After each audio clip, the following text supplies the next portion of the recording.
굿모닝 여러분, 실리콘밸리 목사 백봉기입니다. 오늘도 주님과 함께 행복한 교회, 화목한 가정, 형통한 기업 세우시기를 축복합니다. 오늘 묵상 말씀은 업적이 없는 사사들이란 제목으로 사사기 12장 7절에서 15절까지입니다. 우선 7절, 8절을 함께 읽어보겠습니다. 입다가 이스라엘의 사사가 된 지 6년이라 길르앗 사람 입다가 죽음에 길르앗에 있는 그의 성읍에 장사되었더라. 그 뒤를 이어 베들레헴의 입산이 이스라엘의 사사가 되었더라. 아멘. 사사 입다가 죽자 그의 뒤를 이어 나타난 사사들은 입산과 엘론과 압돈입니다. 이들 역시도 사사 시대의 어두운 시대를 살아갔고 다스리던 사람들이었습니다. 첫 번째 사사는 입산입니다. 입산은 베들레헴 출신입니다. 그러니까 그는 유다 지파였습니다. 그가 사사가 되어 7년을 다스렸는데 그에게는 30명의 아들들과 30명의 딸들이 있었습니다. 사실 이스라엘의 기록에서 여자들이 기록되는 것은 보편적인 것이 아닌데 기록된 것으로 보면 아주 특별한 경우입니다. 여기에는 그들이 거론된 특별한 이유가 분명히 있습니다. 그들 30여 명의 딸들 모두가 밖으로 시집을 갔다는 사실 때문입니다. 여기에 사용된 밖으로라는 단어는 그들이 친족이나 동족이 아닌 타민족들과 결혼했음을 암시해주는 단어입니다. 그것뿐만이 아닙니다. 그들과 비슷하게 입산의 30명의 아들들은 밖에서 이방 며느리들을 데려왔다는 아주 특이한 경우입니다. 그런데 우리는 하나님께서 가나안 땅에 들어간 이스라엘 백성들에게 친히 네 앞에서 여러 민족을 쫓아내실 때에 그들과 혼인하지 말지니라고 신명기 7장 1절에서 4절에 분명하게 명령하셨음을 잘 알고 있습니다. 그리하신 이유는 이방인들이 나쁜 사람들이거나 열등해서가 아니라 그들 때문에 이스라엘 백성들이 여호와를 떠나서 우상 숭배하는 올무와 가시가 될 것이기 때문이었습니다.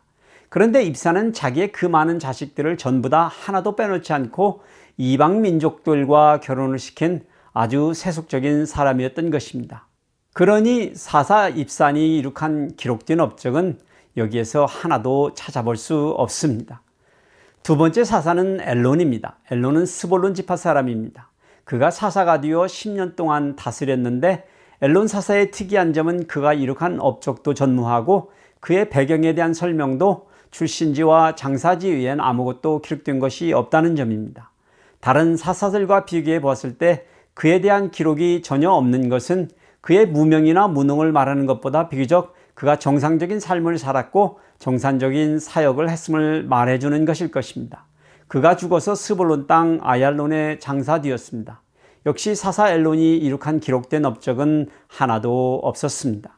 세 번째 사사는 압돈입니다. 압돈은 비라돈 사람입니다. 비라돈은 15절에서 밝히고 있듯이 에브라임 땅이므로 그가 에브라임 지파 사람이었을 것입니다.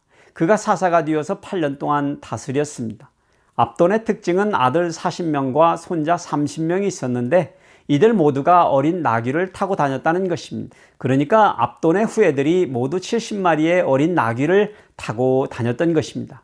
그 당시 어린 나귀를 탄다는 것은 이스라엘 사회에서 높은 지위를 상징하는 표현이었을 것입니다. 그의 후손들 모두가 하나같이 어린 나귀를 탔다는 것은 그들이 엄청난 부를 누린 집안임을 상징하고 있는 것입니다. 역시 사사 압돈도 이룩한 기록된 업적은 하나도 없습니다. 그렇습니다. 이들 사사 시대에는 그들이 이룩한 업적이 없는 것은 외적의 침입이 없었기 때문일 것이며 그러한 증거는 이들 시대가 다른 어느 시대보다 평범했고 이스라엘 백성들의 죄악도 두드러지지 않았던 시대였는지도 모릅니다. 그러함에도 불구하고 여전히 이스라엘 백성들과 사사들조차도 하나님의 말씀을 지키지 않았고 세속적인 삶을 추구하며 살았음을 알려줍니다.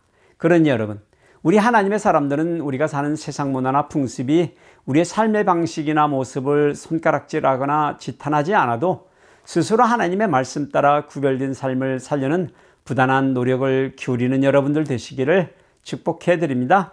주님과 함께 행화영